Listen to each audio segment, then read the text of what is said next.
Hello student, to the Foundation of Classical Electrodynamics course. Under module 2 today we have lecture number 41 and today we will going to learn the electrostatic pressure and capacitor. So, today we have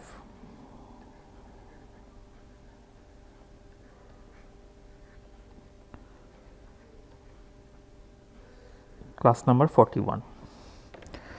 So, in last class we had a matching condition and the matching condition, let me write it once again, was this: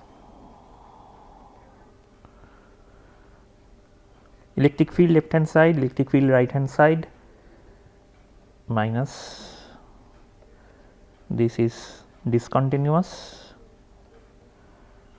and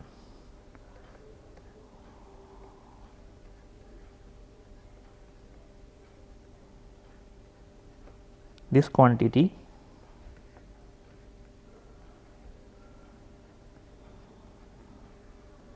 was 0. So, at the surface of the conductor, if you remember,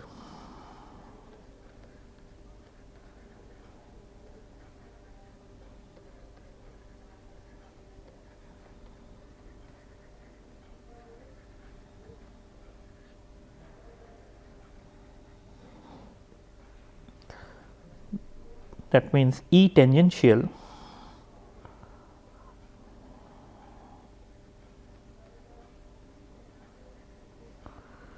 is equal to 0 and E normal is equal to C sigma divided by epsilon 0. So, that is the tangential component. From here we can see that when you make a curl, then eventually we are dealing with the tangential component, that is continuous, and when we have the dot n, that is the normal component along the direction of z, and that is discontinuous. So, these two conditions are there for conductor. Not only that, so suppose this is the boundary of the conductor, say, and here E t is equal to 0 and E t for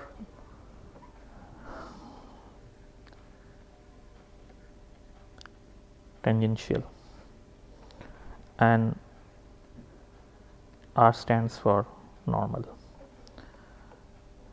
So, above the conductor and below the conductor it is 0, the tangential component should be 0.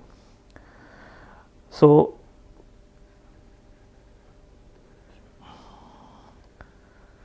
you should remember that conductor surface,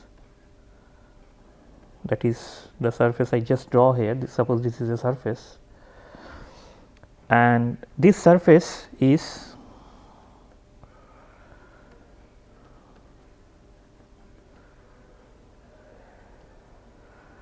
equipotential in nature.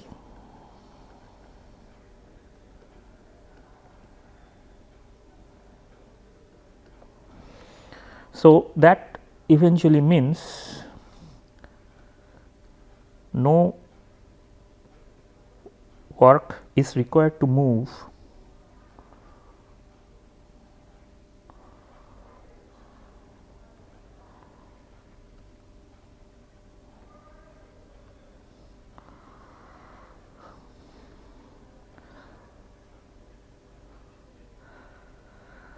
the charge along the surface.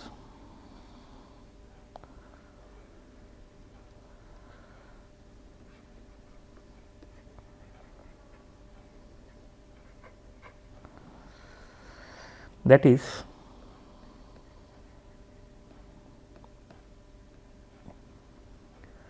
tangential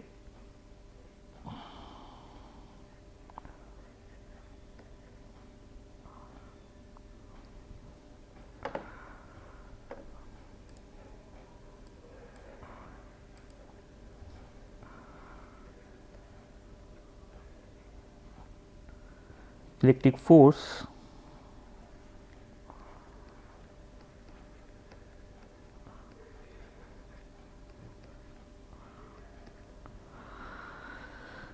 this is 0, because this is electropotential surface. So, I should not, I mean all the points the potential is same. So, if it is the point A and if it is the point B,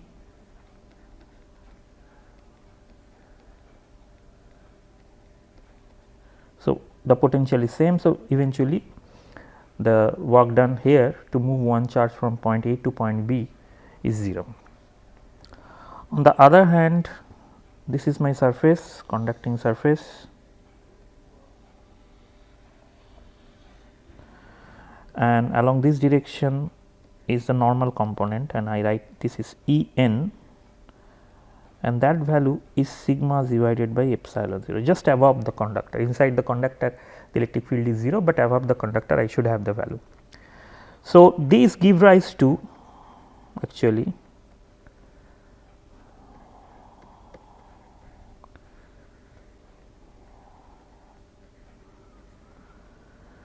an outward force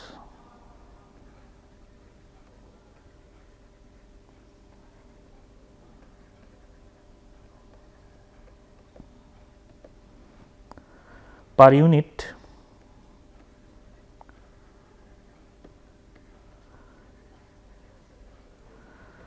area on the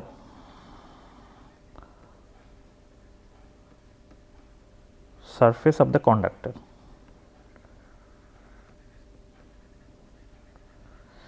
So, we know that this is a conductor, suppose this is the surface of the conductor, and along this direction perpendicular to the surface we have electric field just above the conductor is sigma divided by epsilon 0, and that basically give rise to some force, I should say force per area. So, that force per area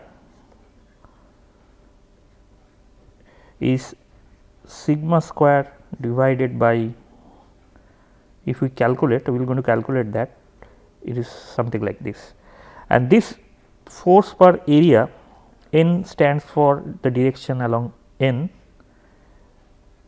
this is called electrostatic pressure.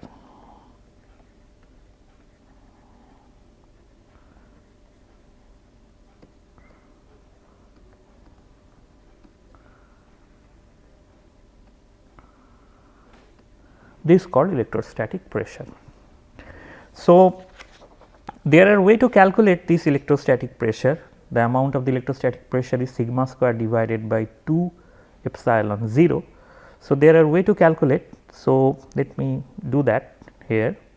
Suppose I have a surface here like this.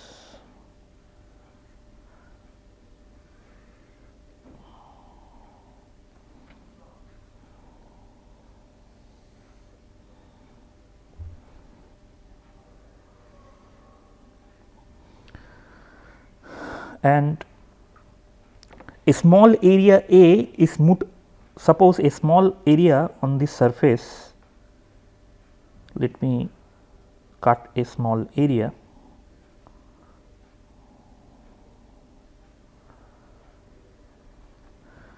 So, suppose a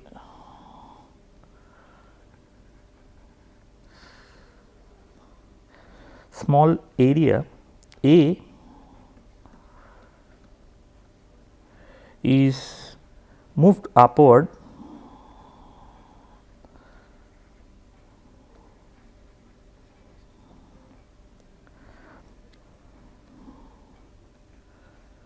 by a length or distance delta L, and if that is the case, it looks like this. So, let me draw it properly. So, this areas is moved up. I have a area that I cut, and that disc like area is moved up like this.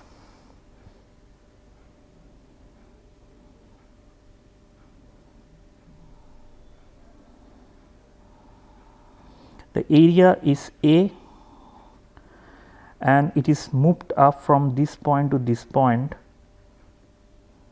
This is delta L. Okay. So, if that is the case, then the work done by the electrostatic force, because you need to do some work to move this chunk from this surface to the length delta L. So, the work done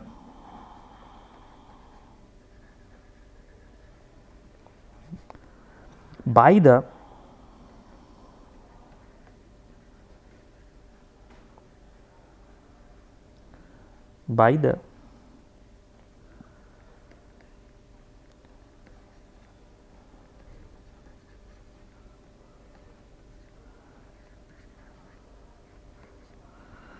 electrostatic force is simply Fn delta L. This is the force and this is the length, and that is minus of du, where u is the electrostatic energy. So, that energy need to be converted to the work done to move this chunk from this place to this place. So, this is the electrostatic energy.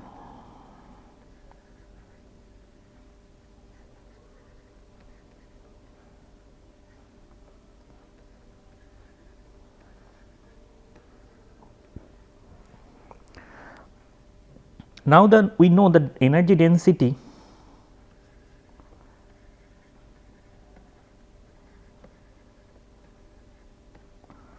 normally we write it as small u is half epsilon 0 E square, that we already calculated earlier, E square. So, that energy density, note it, is non-zero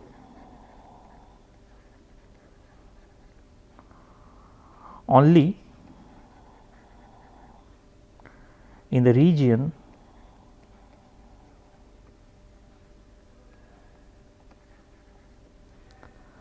outside the conductor.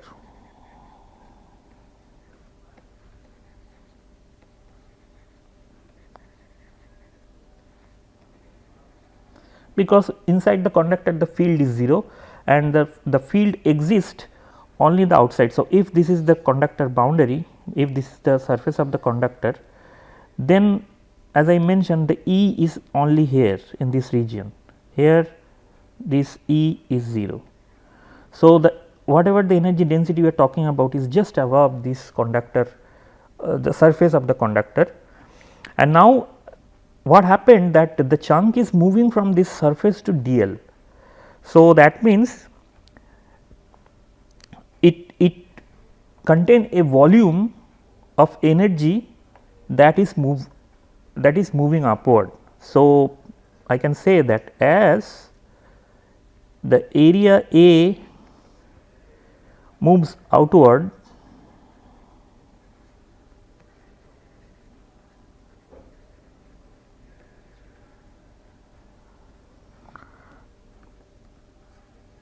the volume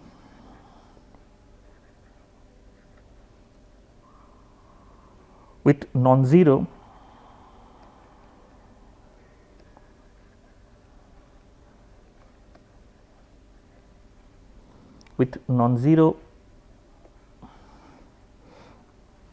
energy density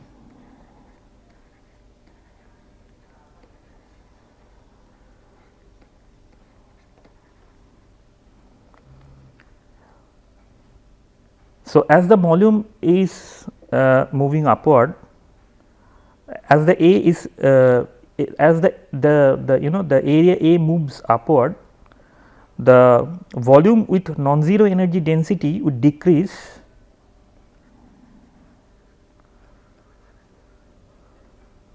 uh,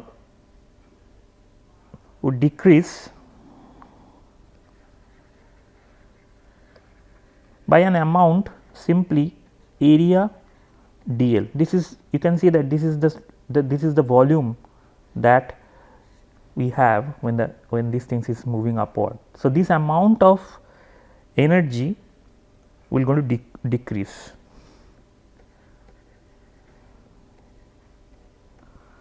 So, delta u, if this is the amount is going to decrease, then that value should be half into energy density and amount of the volume, and that is A dot delta L. What is the amount of this u, that is the energy density? It is half epsilon 0 E square, and then I multiply A dot dl. Now, this is now E for the conductor is sigma divided by epsilon 0, and I am going to put that. So, delta u is simply minus of half sigma square divided by epsilon 0. I should write sigma in a better way.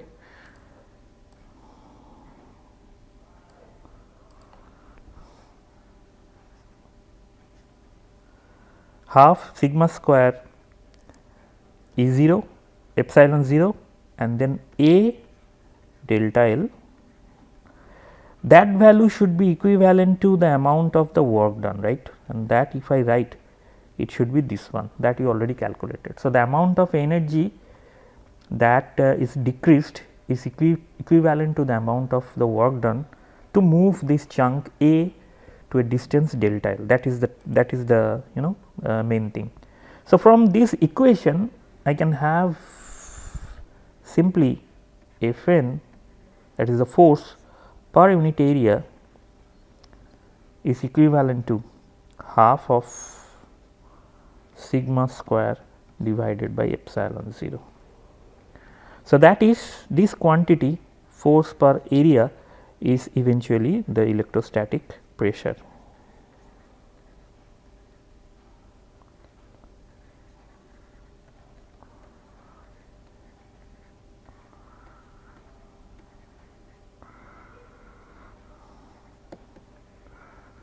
This is the amount of the electrostatic pressure in terms of the surface density, surface charge density and sigma 0 and surface charge density and epsilon 0.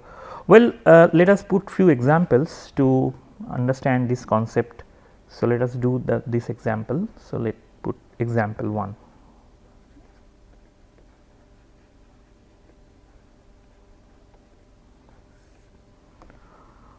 So, example 1 is saying that two large metal plates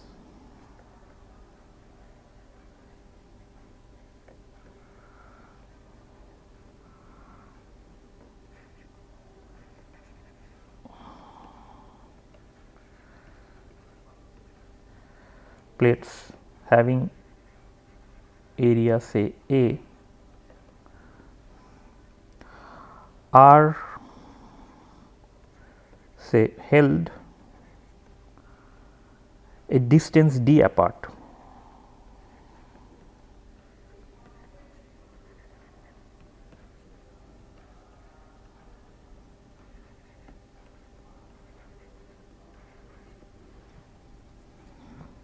Now, suppose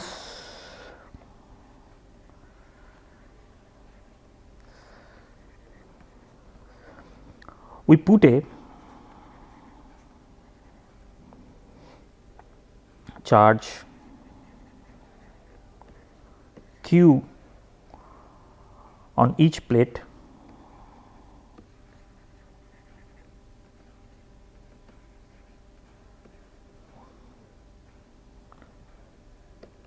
Now, the question is, what should be the pressure on the plate? What should be the electrostatic? What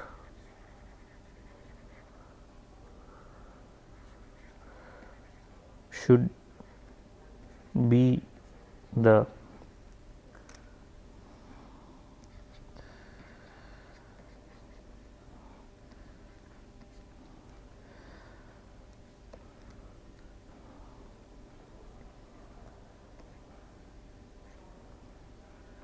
what should be the electrostatic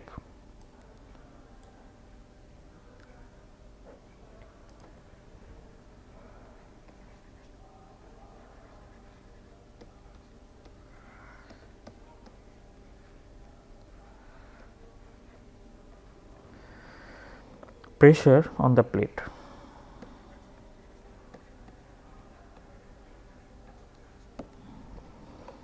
So, the system is like that, we have two parallel plate like this. So, this is say one plate and we have another plate like this,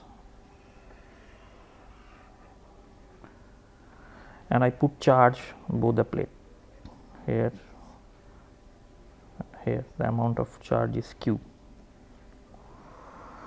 So, the E, if I calculate, since this is a plate, the electric field E should be sigma divided by epsilon 0 with the direction n.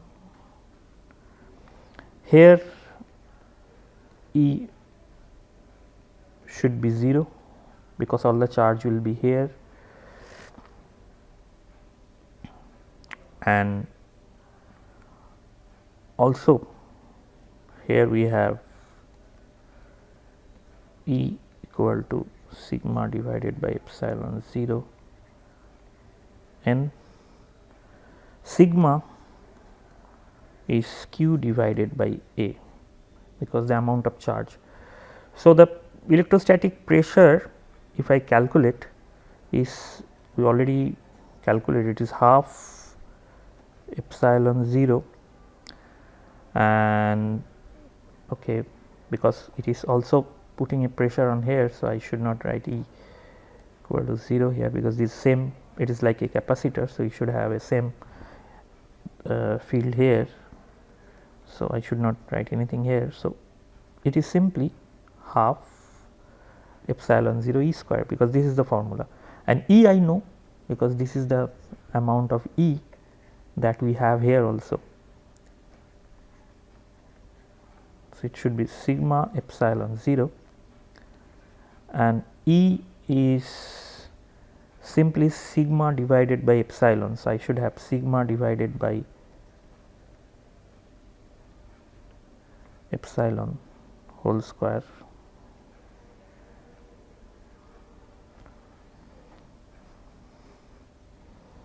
and which is half of epsilon 0 and then sigma square. So, sigma square I simply write q divided by A square of that.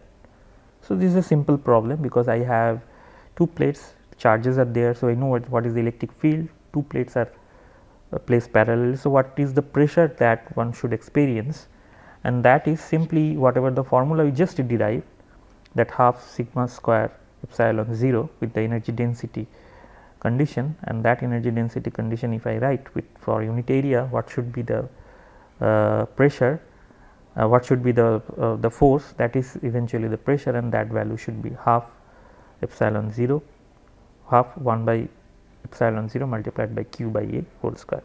Now, let us go to more non-trivial problem, which is example 2.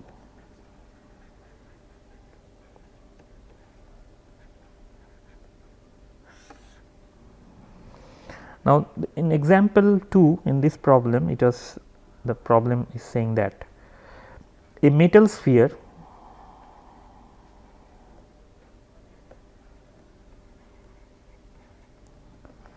of radius r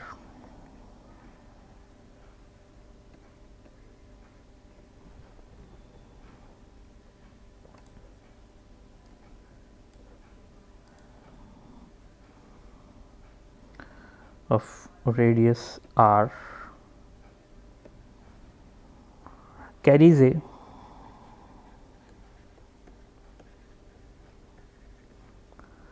total charge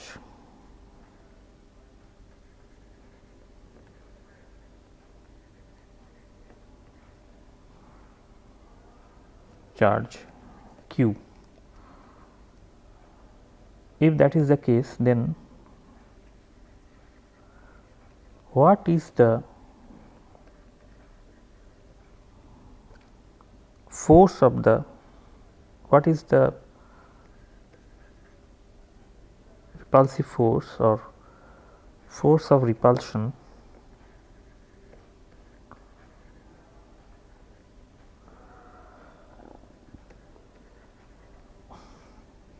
between the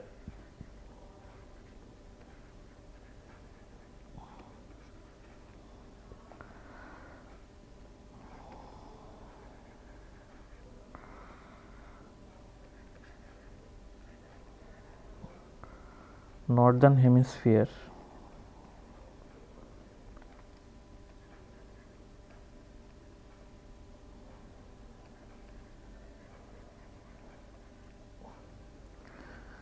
and the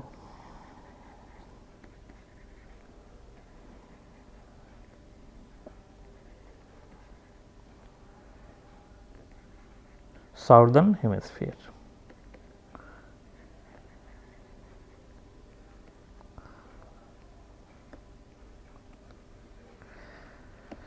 A very standard problem indeed. So, what we have here, let me draw. So, we have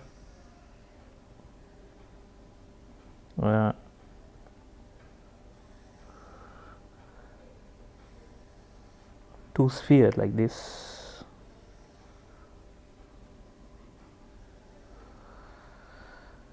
One sphere which is cut from the middle, dividing into two spheres.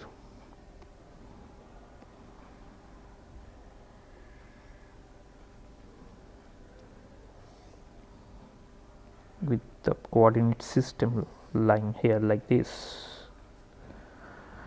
And the question is, suppose this is my z direction. The question is, what is the repulsive force, and that force is essentially the electrostatic force, or what is the repulsive force that one should, I mean this northern and southern hemisphere should put to each other. So, in order to do that, first we need to, because this is a spherical thing. So, the electric field for this thing should be along the direction of r. So, that is in this direction. So, that is the field of the this is the electric field, which is making say angle in theta. Now, the force between these two will be along say this direction, right, along the direction of z. Now, if I divide this electric field into two parts, one is along z and another is perpendicular to the z, that means parallel to this surface, then this parallel component will no longer come into the picture. So, that is the trick of this problem. That means, the force you calculate along the direction of z. So, now you calculate, now we calculate the different, I mean the amount of field in different amount of electric field. So, first we calculate the inside, and we know that this is a conducting material. So, inside field is simply 0. So, what is outside just over the conductor? This is a spherical sphere. So, we know what is the field at outside, just outside, and that value should be 1 by 4 pi epsilon 0, the amount of charge that is given, divided by big R square, because the radius is given as r. So, this is r square and the unit vector along r direction. Okay. Now, so now inside the force is 0 and outside the force, just outside the force is q by r square. So, we know that in that case we need to take an average electric field, because when they are repulsing each other, so the force electric field that we take is neither 0 nor the outside force. So, we will going to take the average one, and this average is simply half of E in plus E out, and that is equal to half of 1 by 4 pi epsilon 0 q divided by r square unit vector r. So, that is the electric field. So, what should be the force then? The force along the z direction per unit area is sigma divided by sigma multiplied by A average over along the z component of these things, right. So, yeah, so that is the value. Now, what is this quantity if I calculate? So, it is sigma and then E average and along z component. So, that means I should have a cos theta here, and that is, as I mentioned, this quantity is force per unit area.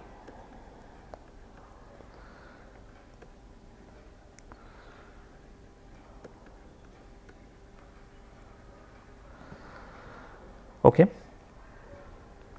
Now, if I want to calculate the total force instead of calculating the per unit area, I need to calculate the force per unit area,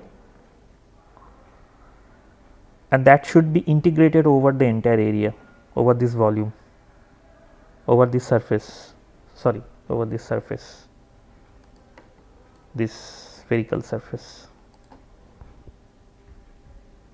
And if we do, I should simply have integration of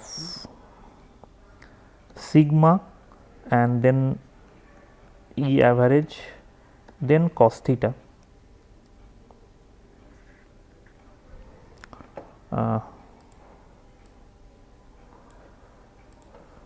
E average and cos theta, then the ds, and it should be over the surface. So, I should have r square sin theta and d theta and d phi. So, now we can write in terms of the unit and other than in terms of the limit, the phi should be 0 to 2 pi as usual, and I simply have d phi here because there is no phi dependency. And then I have the average value here, and so and also let me first integrate over theta. Theta is say 0 to pi by 2 because this is a half hemisphere, and then I just start putting the electric field here. So, this is 4 pi q divided by 4 pi r square, that is the value of the sigma first in terms of total charge q, and so this is my sigma, and then E average is this quantity half of 1 by 4 pi epsilon 0, then q divided by r square, that is my E average, and then rest of the term, and that is cos theta and then sin theta, also 1 r square should be here and it should be over d theta. So, eventually I can have 1 divided by 2 epsilon 0 and then q divided by 4 pi r square r of whole square rather, because 1 r square will going to cancel out here, I can see that. So, 1 this r and this r and this r will cancel out. So, I should have 1 by n whole square of this quantity and then 2 pi for this integration, and then I have 0 to pi by 2 of sin theta and cos theta and d theta. So, this integration we know, and if I simply have this, so it should be 1 divided by pi epsilon naught, because 1 2 is cancel out and another pi square I also take it out. So, it should be this, and then it should be q divided by 4 r square of it, and I have half of, I just make it 2 sin a half, and then it should be 2 sin theta cos theta. So, that means sin 2 theta, and if I integrate it should be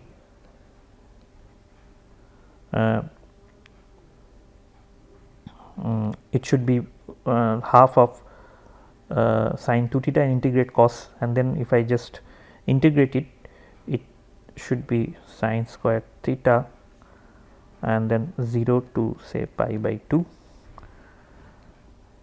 and because this is sin theta cos theta. So, I can have sin theta is equal to x, then cos theta d theta is dx, and then I simply have this x square divided by 2. That is the formula I am using here right now, and that value is eventually q square divided by say 32 pi r square epsilon 0. So, that should be the force, total force one hemisphere should exert on another one. So, this is the value. Okay, so, this is the way I believe you can now understand that how to deal with this problem. I give two example how the electric force, this radiation, the electrostatic pressure and the force per unit area by calculating you can calculate the force per unit area, and then you calculate what should be the force on these two plates or these two hemisphere, etc. Well, now let me move quickly to the concept of capacitor.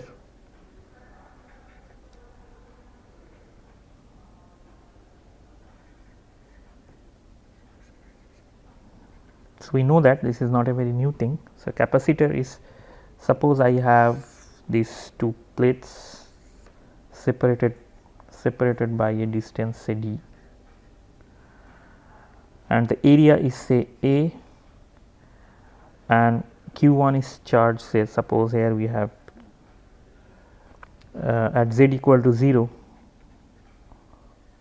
and this point is say z equal to say minus d, and some charge distribution is there, say positive charge is here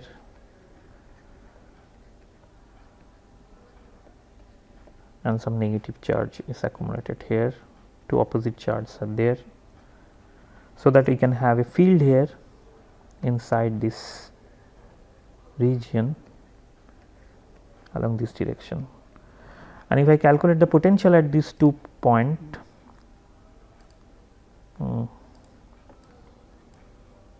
say this potential is say phi 1 and this potential is say phi 2. So, two parallel plate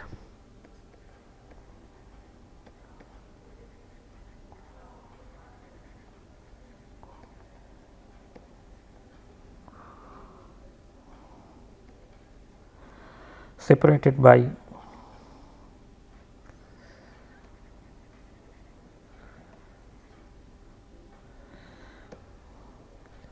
normally some dielectric we put here in this place.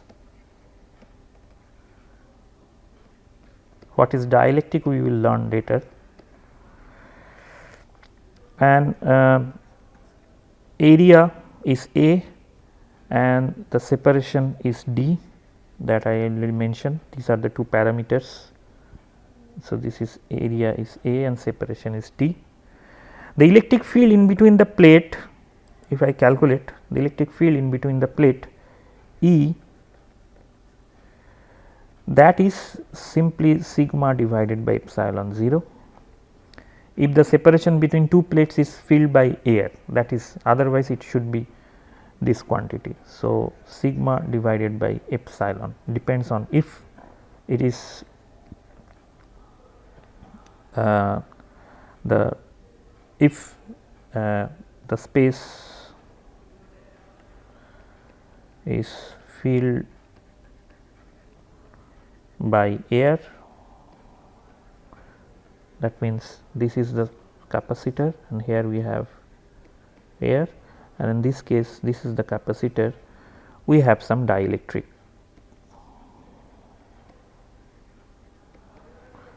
And if the space is filled by some dielectric,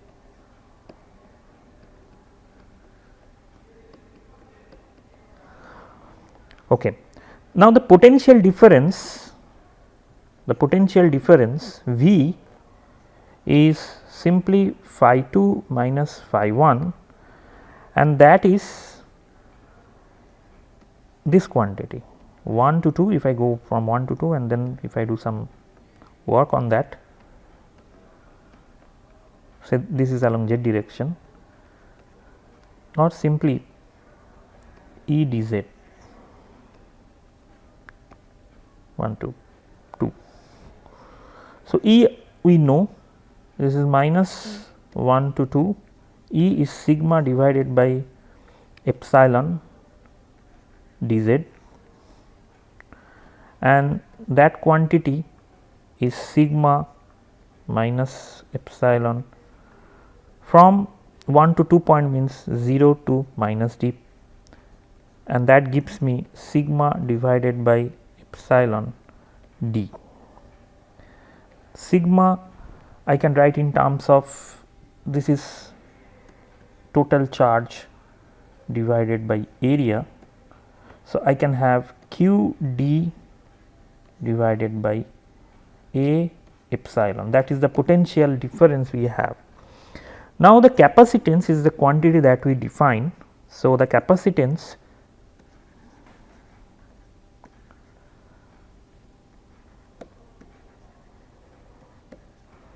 we define like C is equal to Q divided by V. This is the way we define the capacitance, and from that we find that for capacitor the capacitance comes out to be epsilon A and D. Now, for air capacitor,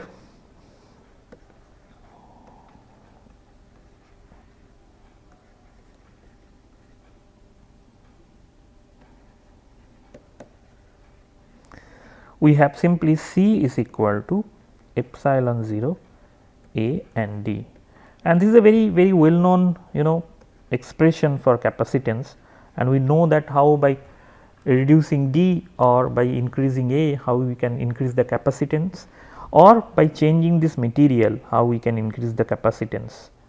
So, this is the way one can understand the capacitance, very simple way. And the next class, today I do not have much time to discuss more. In the next class we will try to calculate the amount of energy that we have in the capacitor, and then try to understand what is the meaning of dielectric, because here we mentioned that the capacitor, in between the capacitor we put some kind of dielectric to increase. But what is dielectric, what are the properties, and if the electric field is there inside the dielectric, how it should behave. So, these kind of things we will going to discuss in the future class. So, thank you for your attention and see you in the next class.